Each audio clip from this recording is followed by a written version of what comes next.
Hello, everybody. Welcome back to Camello's Corner. I am your host, Chris Camello. Got another good one for all of you sports fans today. The Lakers swept in the Big D, redeemed themselves in a familiar face. What's going on with LeBron James coming back? How does AD look? Why did Trez sit out over the weekend? We're going to be breaking that all down. The Dodgers, I guess they are human after all. Losers of 6 out of 8, including a very tough losing 3 out of 4 to their now newly found rival in the San Diego Padres. Is this still a rivalry? Are you surprised? What went wrong in that series? We're going to be breaking that down. JP Hoornstra from the Southern California News Group going to be jumping on to help me break down what's going on with the Dodgers and why are they slumping all of a sudden? Offense, bullpen, even starters a little bit. So we're going to be getting into all of that. But before I do, I just want to give an RIP. It feels like I've just done too many of these the last year. There's obviously been a number of tragic deaths with the pandemic, with police brutality. I mean, it just feels like every other day we're talking about somebody dying. I understand that's part of life, but when it's done too early, it just doesn't feel right. But I don't know if any of you are familiar with Shock G. He was one of the founding members of Digital Underground. Him and Humpty Hump, along with Tupac, Money B, an iconic group. If you ever saw the movie Nothing But Trouble, they actually performed in that movie with Dan Aykroyd and Chevy Chase. Shock G died at the age of 57, a hip-hop legend. I know he had gone through some issues in his life in recent years, but 57 years old, another hip-hop legend joining Black Rob and DMX. So I was a big fan of Digital Underground, loved Humpty Hump, loved Tupac, of course. So Shock G, RIP, dead at 57. So definitely keeping his family in our thoughts and prayers. So we're going to get into we're going to start off with the Dodgers struggling right now, losing 6 out of 8.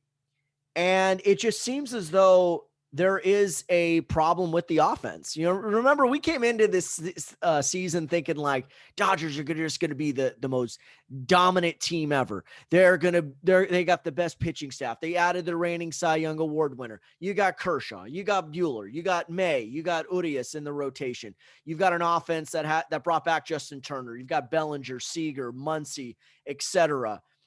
Gavin Lux now, hopefully he could have a bounce back season. Chris Taylor has looked good, but yet they are struggling to score runs. Left the bases loaded on Sunday's game against the Padres alone 4 times, including in the extra innings. They've had to call up certain players, send guys down. We're seeing guys like Luke Raley and Edwin Rios, who's really struggling right now. And this was a guy who I had high expectations for coming into the season. You're seeing guys like Sheldon Noyes, who's been productive. I mean, these guys are not bad players. And recently they also called up DJ Peters, somebody I thought they should have called up.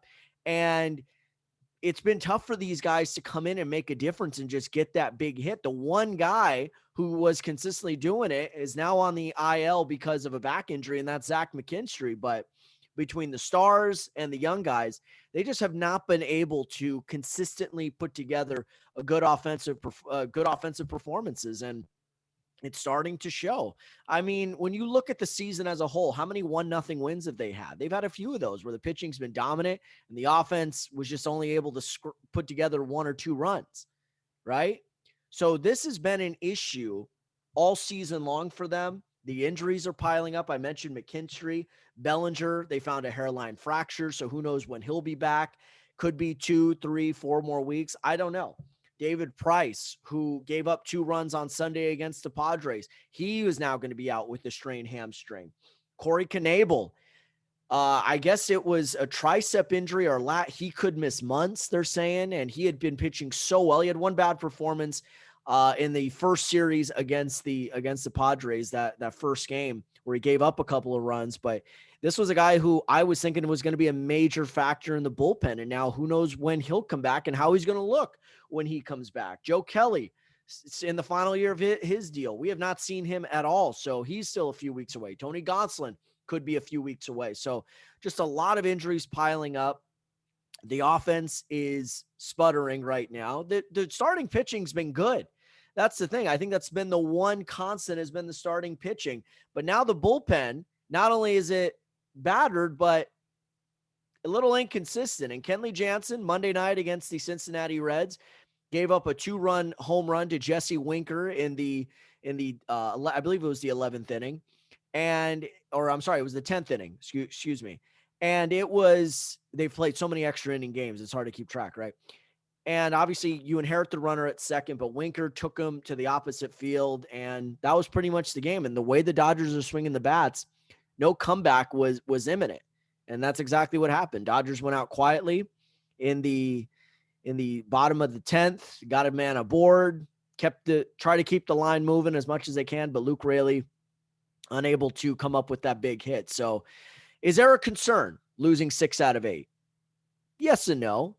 But to help me break all of that down is going to be one of my favorite guests coming on Camello's Corner. He is a writer for the Southern California News Group, and he was kind enough to join me at the last minute. Dodgers beat writer and reporter of the SoCal News Group, Mr. JP Hoornstra. JP, I love the hair, man. Thanks for joining me. Thanks, Chris. You caught me in the middle of an apple. It's delicious. Hey, apple's my favorite fruit as well, man. So I love that. First of all, thank you for joining me at the last minute. I was trying to get somebody on. Nobody was getting back to me, but I got to go with old reliable, man. I'm not that old, but I'll take it. I said old. O-L-E, not old. So that's a very huge difference. A huge difference. JP, thanks again for joining me. So I was just getting into the Dodgers, their struggles, losers of 6 out of 8, including a tough series to the San Diego Padres. There's a lot to unpack here. A sputtering offense, a bullpen that let a 6-run lead get away from them on Sunday night, and they suffered an extra innings loss. Injuries are starting to pile up. I guess the one thing, though, that now I'm a little bit surprised at, how are these guys just running rampant on the base pads against the Dodger pitching? I wanted to get to that first because that is now a head scratcher. It's like if nothing else to worry about, now you have that as a concern. What were your thoughts on what the Padres did to the Dodgers over the weekend as far as base stealing went? Yeah, a couple thoughts on that. One is that it could be more of a Padres thing than a Dodger thing. It's so early in the season, and San Diego is just stolen so many bases. We don't know if they're able to only do this against the Dodgers or if they're going to be doing this against everybody. Like San Diego might just be that good. But let's operate on the assumption that the Dodgers are that bad. What can they do? Usually the base is stolen off the pitcher, not the catcher. So the pitchers will have to shorten their time to home plate. They're going to have to do a better job of signaling to runners when they might step off or when they might move to home plate. In other words, you step off at different times. You don't step off after 1 second every time. Maybe you step off after 1.5 or 2 or 3 seconds. Little things like that. It sounds kind of silly to you and me, but if, in a game of inches, like little things like that can actually make a big difference in terms of discouraging runners to steal. And sometimes that's easier for some pitchers than others. Like Kenley Jansen has always been easy to steal bases off of. Right. He's somebody who really just can't let runners get on base. It's always going to be a problem. But some of the other pitchers, maybe there's a little wiggle room for them to get better. And until proven otherwise, I think teams are going to try to test the Dodgers, and they're going to have to show that they can improve on that. Yeah, and that was I got to give Jace Tingler a lot of credit. He in my opinion, completely outmanaged Dave Roberts over this weekend. Talk about turning something into nothing. You do a double steal in the 11th and a sac fly wins it. That's playing station to station baseball. That's making a winning play. On the opposite side, Dave Roberts was not imposing any of that. You have Austin Barnes in the 9th inning, right? The winning run. So you could avoid extra innings. You will let Edwin Rios, who, in my opinion, I believe is 1 for the season. You allow him to swing away instead of maybe having him lay down a bunt and try to move the runner in scoring position. That way Betts and Seager could maybe win the game for you with the base hit. I mean, am I wrong in thinking that? Where's the hit and run? Where's the sack bunt? Where is trying to spark something from a struggling offense right now? Right. Well, you touched on a couple things there. One, we saw Edwin Rios try to bunt Monday. How did that look? True It's easy to that. say he should bunt, but you haven't seen him bunt, and there's a reason for that. So some guys can do it. Shohei Ohtani can do it, but he can do everything. Edwin Rios might just not be able to do that. And I think a lot of that goes back to the injuries, right? So you start the season with a specific set of 29 dudes or 26 dudes, and you have an idea of how to manage those 26 dudes, what they're capable of, what kind of offense you can expect from that lineup. But when you start digging into the reserves, and Barnes and Rios aren't reserves, like, don't get me wrong, those guys were on the roster to begin with. Right. But, in the case of Rios, he's probably playing a little bit more than Dave Roberts hoped he would be. And some of the young guys coming up, like Luke Raley's a guy who can bunt. We've seen that. We've seen him try, and he's got plus speed for a dude his size. You would like to think that Dave would have the versatility of personnel to try different things like that. But this just might not be a station to station team. So that when they do get into situations like that, it's a little bit tough. I think that when you get into the extra innings type situations where there's a runner on base, when we saw, like, again, the Padres have a dude who can do everything. Tatis can steal a base. He can hit a home run. He can do a lot of different things. And he did steal a base to set up that winning run on Sunday. Good on them. Like you said, good on Jace Tingler for recognizing that he had the personnel to do that. If the Dodgers can't manufacture runs, then they're going to have to hit line drives and fly balls over the fence. And they just aren't doing that right now. It's easy to say, why don't you try to bunt? Why don't you try to hit and run? It sounds a little bit greedy as a fan to say, well, why don't you just hit a home run? But like, realistically, that's what Edwin Rios is paid to do. So I'm asking, why is he hitting 095 with no home runs? That's the better question for him, not why are you not laying down a bunt? And you can go on down the list. Like, there are a lot of individual failures that are adding up to this. And I don't want to totally let Dave Roberts off the hook. It's his job to ultimately, responsibility falls on him to coach his pitchers at being quicker to home plate. I mean, he was a base stealer, right? Right. If he's standing there on first base during a drill telling Jimmy Nelson, hey, Jimmy, it's pretty obvious you're going to home plate. To me, why don't you vary up your looks? Why don't you vary up your moves? Little things like that are on him. But big things like telling the slugger how to bunt, I'm sorry, like the best manager in the world, like Casey Stengel ain't going to teach Edwin Rios how to bunt in 2 weeks. I'm sorry, that's not happening.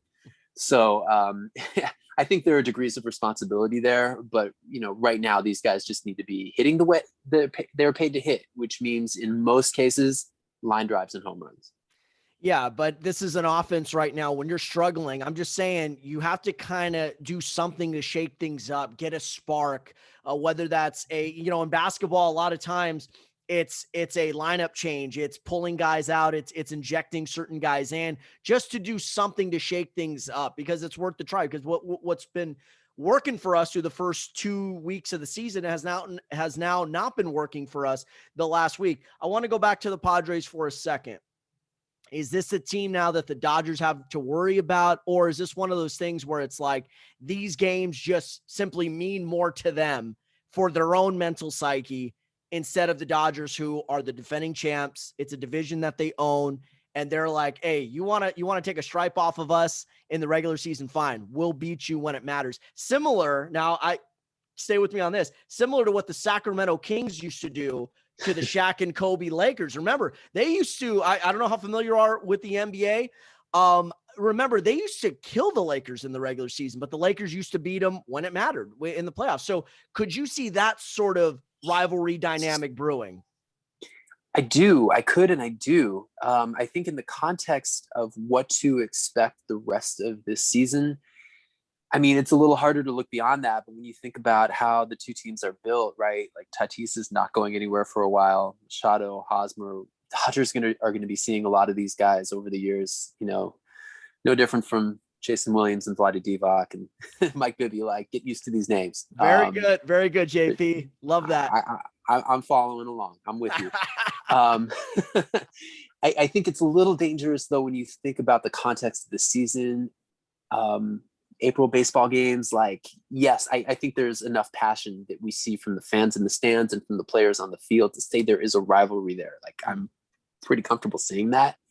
But I do think that, like, in terms of getting under their skin, like, I think some of the problems the Dodgers were having in that series with the Padres are problems that they would have had against a lot of other teams. The Padres are the best base stealing team in baseball right now. That's what the numbers say. But there are other teams that can steal a base that they might have a problem with, especially in an extra inning situation where small ball can make a big difference. I don't know that that's the Padres getting under their skin or just playing smart baseball in a way that the Dodgers are vulnerable to. And I think, again, going back to the injuries, until they can find some guys from AAA, more than one guy, right? Because they found McKinstry and he's been a revelation. Until they find some back of the lineup depth who can fill in for the Cody Bellingers, that is going to be a problem for the Dodgers too. If 3 or 4 guys are producing, you're going to have situations where you can't hit in the clutch. That's just what the law of averages says. So, again, we'll see. They've been playing the Padres a lot lately. It's easy to make a lot of that rivalry and saying the Padres are under their skin, maybe. But until the Dodgers show that they can, hit against any team, really, 1 through 9, I think this is that some of these are Dodger problems, not just specific to the Padres. Absolutely. And the injuries are not helping. Cody Bellinger, they found a tiny hairline fracture. He's still not close to coming back yet. Zach McKinstry with, I believe it's a back problem. Is that right? He's dealing with a lower back issue. Oblique. Sorry. Obliques are tricky, man. So I hate those injuries. It's common in golfers, but every time I see that on a Sports Center ticker, it always makes me nervous. David Price strains his hamstring. So who knows how long he'll be out. Corey Knebel is now, I believe it's a tricep injury. So he's going to be out for a while. So the guys that you had in place as an insurance policy for a Kenley Jansen who continues his Dr. Jekyll and Mr. Hyde type season, where at times he looks great. He's throwing 97. Other times it's like, geez, man, 89, and you're not even close to the plate. You're kind of stuck with Jansen. So how does Dave Roberts maneuver in this bullpen, not just in the 9th inning, but in the 7th and 8th inning as well, because you're losing key guys who you were depending on to get those high leverage outs. How does Roberts maneuver from that right now? Yeah, we could spend a long time on this one because there's a lot there. Let's start with Jansen, right? Yeah. So Jansen, you're right. It's a bit of a Jekyll and Hyde act, but it's somewhat predictable too. If you look at the situations in which he's given up runs, they've all come on 0 or 1 day's rest. So you get him on 2 or more days rest, it's the good Kenley. You get him on less than that, it's the bad Kenley. And let's set aside the terms of his contract, right? And let's set aside who he's been for the last decade. If you just look at that, like, that's a useful pitcher. Like, you can utilize that. Yeah. However, when there's so much unpredictability around him, like you mentioned with the injuries to Price and Knebel, when you talk about some pitchers pitching in roles that maybe they aren't used to, like, I don't think Jimmy Nelson is totally accustomed to this whole relief pitcher thing yet, which is to be expected. Like, I think that's fair. It's just not something he's been asked to do in his career, and he's somewhat of a veteran now. So, to a degree, all of this is a little bit normal, right? Like, how many teams actually come out of the gate with a polished bullpen where everybody knows their role and everybody executes in the clutch? Like, this ideal that we expect from every team, Dodgers or otherwise, it doesn't really happen in reality all that often. So I think some of this is a little bit normal, but I think on the other hand, like, it would help the Dodgers to find like a couple guys who can really just step in and just pitch 1 inning at a time. It doesn't have to be the heart of the other team's order. It's just, hold that 6-run lead, against the bottom of a good team's lineup. Right. Do that once in a while, like, get those guys in. I think that can even out over time. The Dodgers have the luxury of a really strong starting rotation. And I think if this weren't a season in which we're asking them to play an additional 102 games on top of what they played last year, we'd be seeing some of these starting pitchers get an extra inning here or there. Like, 100 pitches more or less is the cap, unless you're Trevor Bauer. I think in a normal year, it's 110. Like, you're seeing guys get a little bit longer leash. So I think to a degree, it's been exacerbated by the fact that you're asking the bullpen to pitch 1 more inning than maybe they would need to in a normal year. Right. But these are the breaks, man. Deal with it. I think maybe if you're asking Nelson to take down 2 innings, it's a little bit easier for him the second time around because he has a little bit more time to warm up. I think if Tony Gonsolin is healthy, this is a different conversation. But It's a rough patch for the bullpen right now. The Dodgers need some guys to step up. No two ways around it. And they sort of have been. And I don't want to trash Kenley Jansen like that. He's gotten a 5-out save already in a 1-run game out in Colorado. That was impressive. He got a 4-out save on Saturday night. The Dodgers only win in that series. Another situation where he had to protect a one-run lead. It's the walks that have really doomed him. When you look at his 3 blown saves, 2 of them is because of the free passes. Because now teams could move, like you said, he does not make a good move to first, so they could either steal a base or they're doing a sacrifice bunt, and now a walk and a single essentially burns you. So if he could cut down on those walks, I don't know how you feel on this. I'm a big proponent of, I don't care about velo. I'm not one of these people tweeting saying, oh my God, Kenley hit 97 on the gun. What good is throwing 97 if you can't throw it for strikes? Just like Brusdar Graterol. What good is throwing 102 miles per hour if you're not throwing it for strikes or at least getting swings and misses? I don't care if you're throwing 89. Get it on the corners. Get it up in the zone. Get it up top, top, bottom, left, right. That is where you are at your best, because now you're going to get ahead of hitters and put them in a position where they do have to swing and miss. So it's the command with me that has really doomed Kenley Jansen in recent years. I think if you just hold your hand up over the first 10 years of Kenley Jansen's career and only looked at the guy he's been this season, we'd be talking about how effective he can be, whether he's throwing upper 90s or lower 90s. We'd be talking about how wicked movement he's getting on some of his pitches. We'd be talking about how, here's a dude who can throw a cutter in the low 90s, a four-seamer in the mid 90s, and an 89 mile per hour slider, and all of them can be plus pitches. And this is like just an amazing pitcher if you use him the right way. But we're spoiled, man. We are so spoiled by a guy who can post on back-to-back days. We're so spoiled by a guy who can just dial it up or down at will, regardless of rest.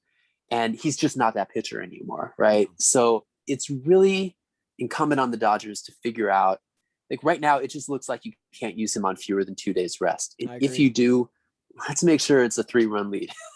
You know what? I was on this sorry to interrupt. I was on this podcast 3 weeks ago and I said the exact same thing. I don't mind Kenley Jansen, except in the following situations. Make sure he's got 2 days of rest.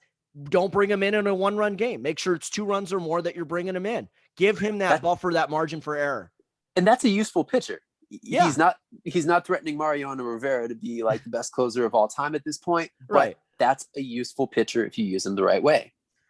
No, exactly. And the one thing that people I think tend to forget is this position of closer. It's short-lived. It's very difficult to be dominant, or at least at the top of your game, for 10 plus years. You could count on one hand in the history of the game of guys who've been able to do it. Trevor Hoffman, Mariano Rivera, maybe Lee Smith.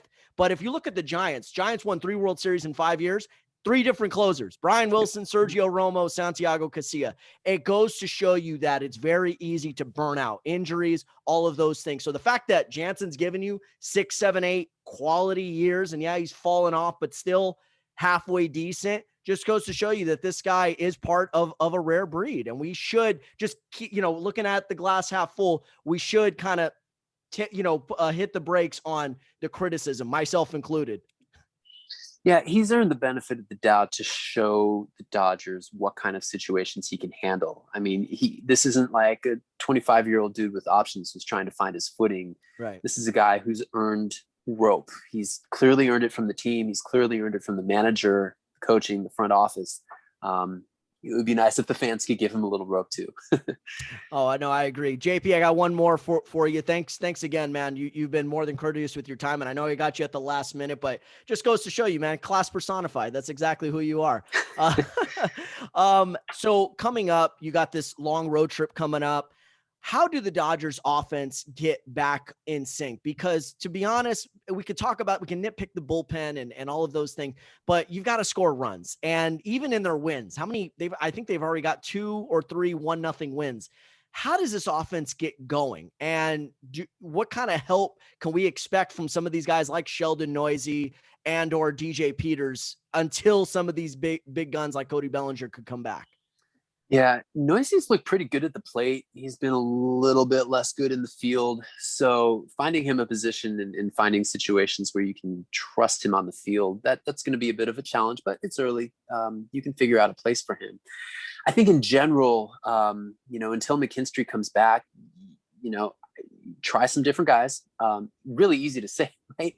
But like they signed Steven Souza to a minor league deal a couple weeks ago. Haven't heard from him since. I have only heard a couple reports from the alternate site. I've heard Carlos Asuaje is doing pretty well down there. Maybe bring him up. Some guys need to be shuffled in and out. I think it's okay to just experiment with those 7-8 positions in the batting order. And if you're not willing to do that, if you think it would be too much of a blow to, say, Edwin Rios' confidence to send him to AAA, shake up the batting order. I'm not a huge batting order guy in general. Me neither. And I think in general, I think the Dodgers are doing it the right way by stacking their best hitters at the top of the lineup. But they're also, law of averages says it's not going to be this way forever. But that bottom third of the lineup, it's not scaring anybody right now. So, maybe you slide somebody down a little bit in the order just to, shake things up. Maybe if you stick Edwin Rios between, I don't know, a couple righties, let's say Justin Turner and AJ Pollock, maybe that's the way you want to go. Maybe that gives him a little bit of a reprieve where now in a late inning situation, you're bringing in a righty to face Turner, Rios, and Pollock, and Edwin Rios has a more favorable matchup than he's had. I don't know. I'm just throwing ideas out there, but there are little things that you can do like that. I'm not suggesting big things simply because number one, it's April, and number two, this is a 15-8 team. Yeah. They do have some wiggle room to experiment, but I'd like to see some experiments. Let's see what they do. Yeah, and one more thing. The defense has been one of the more not from you, of course, one of the more underreported stories of this first 23 games. Their defense has not been good. And it's actually burned them in a couple of games. It's burned them in the Seattle loss. It's burned them in the San Diego Padres loss where they had an opportunity to sweep them. And it allowed that inning to get 2 runs in that 7th inning after Sheldon Noisy failed to turn a double play. So when you talk about the defense, those are little things that you can control. So, and that also includes Corey Seager, who everyone loves, and happy birthday to Seager. He's great. But there are times where he airmails a throw to first, and JP, I'm just like, come on, man. Not to sound like President Joe Biden, but seriously, like those are things you have got to be able to execute, especially in a close game. And look what happens. It burns you, and it burns the relievers. Yeah. Well, you don't want to make too much out of too little. And the thing about defense is that I think, number one, it's a little bit harder for a defense when there are so few balls in play. That's not the Dodgers. That's every team. But like, it's easy to say, yeah, be ready, stay on your toes. But like, if everything is a strikeout, a walk, or a home run, like that's a little bit harder. If you're Corey Seager, you should be accustomed to that. Like he's played shortstop for a long time at this level now. Sheldon Noisy hasn't. Like, I don't know that he's going to get better in the field unless he has a lot of reps. And he might need to do that at the AAA level to be a reliable, trustable defender. Missing Cody Bellinger hurts. It's easy to say that about his offense, but I mean, this guy's a Gold Glove winner on defense too. So let's not forget that. AJ Pollock was not a plus defender last year. I think some of his struggles are to be expected. Not that we've seen a lot of struggles from him, but I think about Will Smith too. He's had some shaky moments behind there. And I think, again, talking about somebody who was really only learning catcher in the last 5 years of his life, some struggles are to be expected there too. So I think some of this is by design, and you would hope that this team would get better. Again, last year, 60-game season, small sample size, especially when you're talking about plays in the field. Mm-hmm. I don't know that the Dodgers were as good defensively as they showed last year over a full 162 games. Like, that was not a lot of games that we got to look at them last year. Right. So, we might be seeing some vulnerabilities that we should have been aware of in the first place, but just couldn't see because there weren't enough games to play. We'll see. It's a long season, but there are some issues to iron out for sure on defense.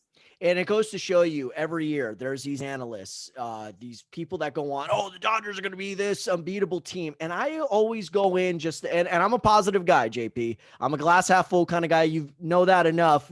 I may not have shown it in this interview, but I've shown it in other interviews.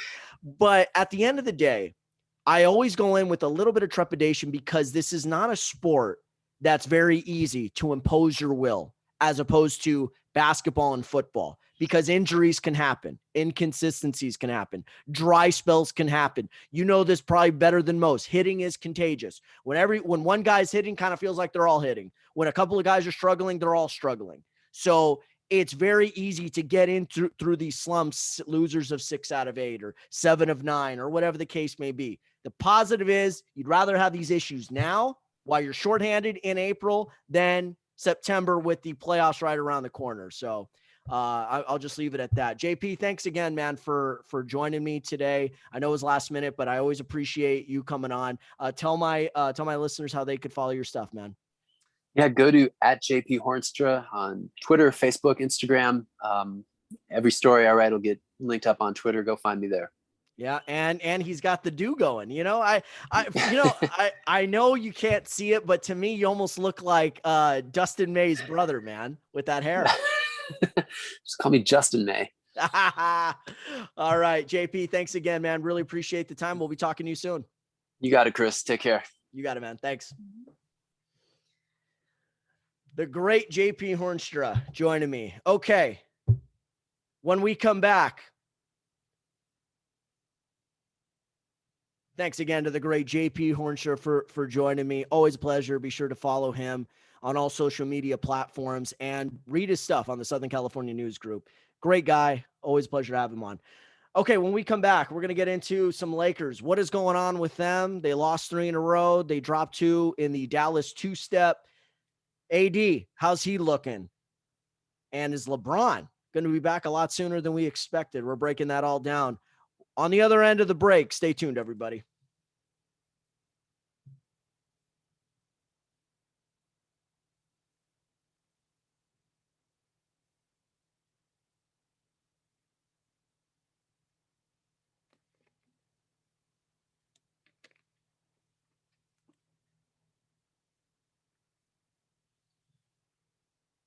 All right, welcome back to Camello's Corner. I'm your host, Chris Camello.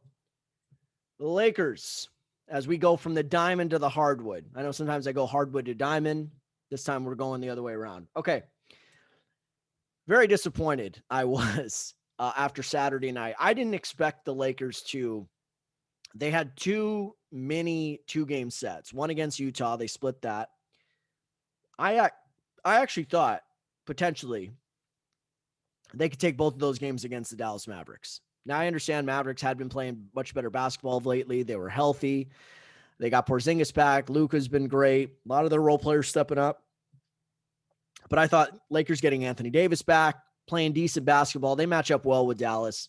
They should take at least one of these games. But for me, I would be like, if you can get greedy, try to get both. That didn't happen. Both games were close, but in the end, the Mavericks were able to rally in both second halves to take out the Lakers. I think Saturday was a more disappointing loss because you were up 17 in that first half, up 12 at halftime. You've got to find a way to win that game.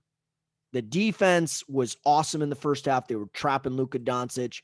They were just putting a ton of pressure on him, forcing turnovers. Then Luka makes an adjustment. He's a smart player. Started finding the roll man. Dwight Powell, Willie Cauley-Stein, and remember, they didn't have Porzingis on Saturday night. They didn't have Josh Richardson either. Both guys had good games against the Lakers. So he comes in and just started picking them apart on that pick and roll. Literally picking apart on the pick and roll, finding the roll man, Dwight Powell, Cauley-Stein, mainly Dwight Powell. He had 25 points in that game. One dunk, one layup after another. Nobody was helping the helper. No, everyone was afraid to leave the shooters, and that's how they got him. And I didn't like the fact that the coaching staff failed to make an adjustment to stop the trap and let Luka be a scorer at that point. Trust that Dennis Schroeder or KCP or whoever else can guard him one-on-one and keep him in front of him. it was a disappointing loss, and they ended up pulling away big time in the second half. So the defense combined with poor shooting from the Lakers, I want to say in the second half they went 4 of 21 from downtown at one stretch. 4 of 21. So just it was the worst of both worlds. Just coming down on the Lakers and the Mavericks, who are still currently in the 7 seed and dropped a game to the Sacramento Kings on Monday night, are now trying to legitimately get out of that play-in position and put some pressure on the Lakers. Now, I think with Anthony Davis back and LeBron right around the corner, I don't think the Lakers are going to slip out of that 5-6 position, whatever it ends up being. I mean, you don't want to get to the point where you're worried about matchups, but 11 games left. You're trying to get the best possible matchup possible. You're trying to stay in that 4-5 hole. You don't want to slide to 6 because now potentially you could be facing the LA Clippers, depending on how that season ends up for them, in the first round. And you would potentially have to play the 3, the 2, and the 1. Whereas if you stay in the 4-5, Denver, they're playing good, minus Jamal Murray, but you feel more comfortable taking on the Nuggets with your size compared to their size and without a true backcourt menace in Jamal Murray. I know Jokic has had a sensational year, but you were able to beat Denver last year with Jokic playing at an MVP caliber level and Jamal Murray, who was on fire in the bubble. So, yeah, they've reloaded. They got a deep front court. They got a lot of bodies they could throw at LeBron, Anthony Davis, Drummond. But I still would take my chances with Denver, a relatively inexperienced squad, over a Suns team that has looked sharp against the Lakers. Clippers, up until Monday night's loss to the Pelicans, had won 11 out of 12. They've added Rondo. They've added Boogie Cousins. I don't know if you'd want to face them in the first round. Not to say you can't beat them, but definitely in the first round, that would be a very tough matchup. The city would be lit, though, if that were to happen. So I know the Lakers, the one thing they've been able to hang their hat on is their defense, but in these 3 losses, they did not look good defensively, gave up a lot of layups, a lot of dunks, a lot of fouls too, which led, of course, to a lot of free throws. That's how you lose games right there. They've been cleaning up the turnovers a little bit more. That's definitely been a welcome sign. It kind of felt like every other game they were giving up 18, 19, 20 turnovers in a game and just not able to recover from that. And it was good to see Anthony Davis back. I know he struggled. The lift wasn't there. He was clearly rusty, but the Monday night win against the Orlando Magic, I thought this is the game he needs. It's a low-level opponent. It's a team that has a lot of young guys, not a great defensive team. This is a game you could kind of go off. And even then, he didn't dominate, but he definitely looked better than he did in Dallas. 18 points for Davis, had 5 big points in the fourth quarter, helped the Lakers put the icing on the cake. But even that game, they gave up 40 in the second. They were down at halftime, able to rally in the second half and really take control in the fourth quarter. But I thought it was the one game where AD started looking and probably even feeling like himself again. And I'm thinking at this point, Anthony Davis missed 2.5 months. Like, that reality just set in with me. He was out 30 games, the most he's ever missed at one time in a season. And remember, we're in a shortened year. This is 72 games, not 82. There's a very serious injury. Right Achilles tendinosis, calf problem.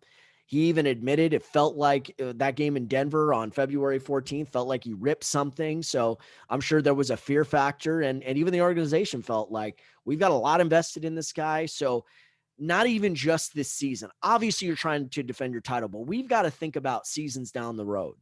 And yeah, you've seen Kevin Durant come back from a torn Achilles. You've seen other players like even current Laker Wesley Matthews come back from a torn Achilles, but you're never quite the same. Boogie Cousins has not been the same. I don't know if Klay Thompson will ever be the same. They'll be good, but I don't know if they'll ever really be able to recapture what exactly they were. It's going to take time to really see that out and figure that out. So if you're Anthony Davis at this point, you just got to go out there and play. You've taken the extra weeks off. You were trying to ramp up, get into the right conditioning. get into the right mindset where you're not only just back on the court healthy, but you're not thinking about re-injuring or re-aggravating. And I think this was I believe a 6-week injury. He was out closer to 8 to 9 weeks. But it's great to see him back. And you see once he's back out there, what he's able to do. Not just offensively. Yeah, the 18 points is nice. The rebounds are nice. It's his defense, his ability to guard multiple players, his ability to anchor a defense in the paint, where he doesn't really even have to do that as much. You got Drummond there, who's been up and down. Obviously, still may not be 100% comfortable, but still solid. And his ability, of course, and might be his strongest ability, get out to the guards, get out to the shooters, go out with really good contests. You saw him come out with a great contest. This was one of my favorite plays of the win against Orlando. They get a rebound, they kick it out to him, outlet, layup. Like, getting it done on both ends. And I'm glad that the team was able to reward him for a great defensive effort.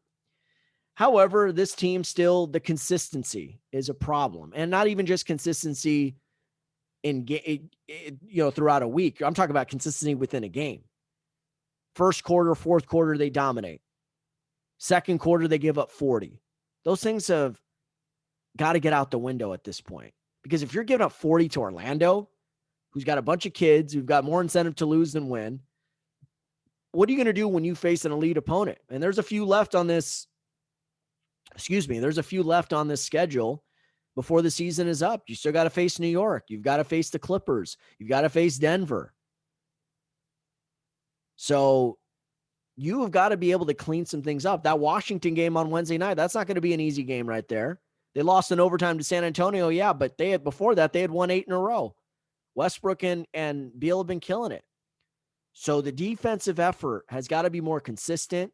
The offense has got to not be so three-point happy. I would love to see them get more dribble drive penetration, leave it off for the big men so they could either get fouled or finish at the rim. It just kind of feels like they've been depending too much on the three-point shot. And now with Davis back and eventually LeBron back, and we'll get to that in a second, you want to have a little bit more variety in your offense. And the thing is, you're not an exceptional three-point shooting team. So to be that dependent on it, it's not a good sign. So I would love to see Schroeder, THT, and of course, when LeBron comes back, set up the big men for easier shots, easier dunks. And then once the defense really collapses, then you could start kicking it out and get even better open looks from downtown.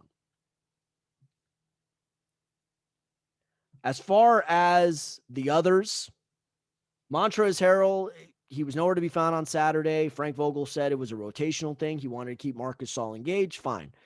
Still trying to work out AD back with the rotations and tweaking things. I think it was more of an experimental thing. And I think also, too, some of these other analysts had pointed this out. It could have been a fatigue thing with Montrezl Harrell because from the end of the road trip to their 3-game homestand against Utah and then Boston, he didn't look that good. Looked a little better in that first meeting against Dallas, but it's clear that he wasn't making the same impact. And that's why I think Vogel said, you know what, let me give you a night off, reset. You haven't missed a game all season, whereas everyone else has been out at least 1 or 2 games. LeBron and AD, of course, have missed the most. So let me give you a night off, reset. We'll get you back out in the Orlando game. That way I can even, keep a guy like Marc Gasol engaged in case we need him, get AD familiar with Drummond and those guys. And it worked out. Trez was terrific. I thought he was a player of the game in that win against Orlando. 18 points, 5 rebounds, a couple of steals, took a big charge down the stretch, did a good job contesting those guards' shots and keeping them out of the paint. And Montrezl Harrell, this is a former 6th man of the year. The guy plays with a lot of heart, a lot of pride, but clearly even he, I think, needed a game, whether he wants to admit it or not. He needed a game to just take a night off, reset, get those legs fresh. And now you can come out and go back to doing what you were doing before.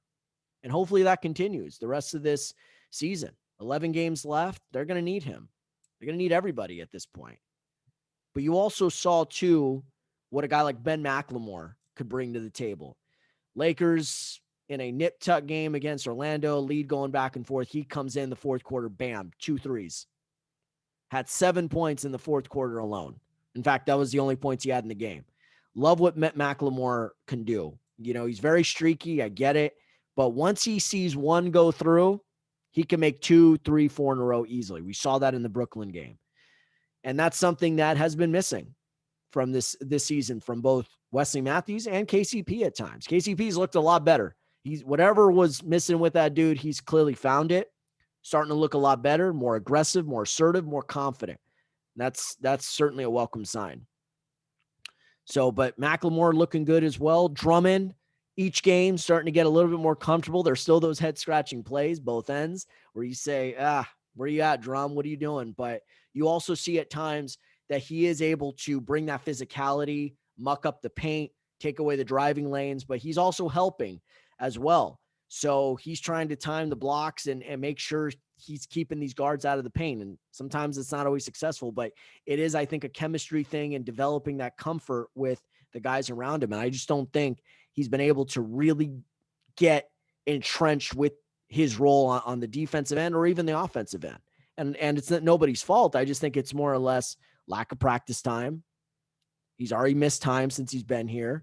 So I don't even know if has he played 10 games with the Lakers? I'm not even sure. Not even really that sure, but certainly he's a rebounding machine. And that was an area that the Lakers were lacking before he got there. So I like what I've seen from Drummond. And I certainly have liked what I've seen from Dennis Schroeder in that Orlando game. 13 points in the fourth quarter alone. He put the kids to bed literally in that fourth quarter. Only had 8 coming into that game, but very assertive. And he showed the full repertoire, the 3-point shooting, the George Gervin finger roll, the mid-range game. And yeah, you could say, well, it's Orlando. He should be doing that. Can he do that against Chris Paul? Can he do that against the Clippers backcourt defense? Can he do that against Denver? Can he do that against these other teams? Yeah, time will tell.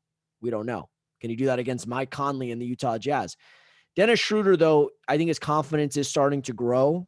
I think he has started to find his voice. I think he's starting to find his comfortability. And it's really shown. Even in the Thursday night loss to Dallas, he was a big reason why the Lakers were in that game. 25 points, 13 assists, and playing solid defense on Luka Doncic.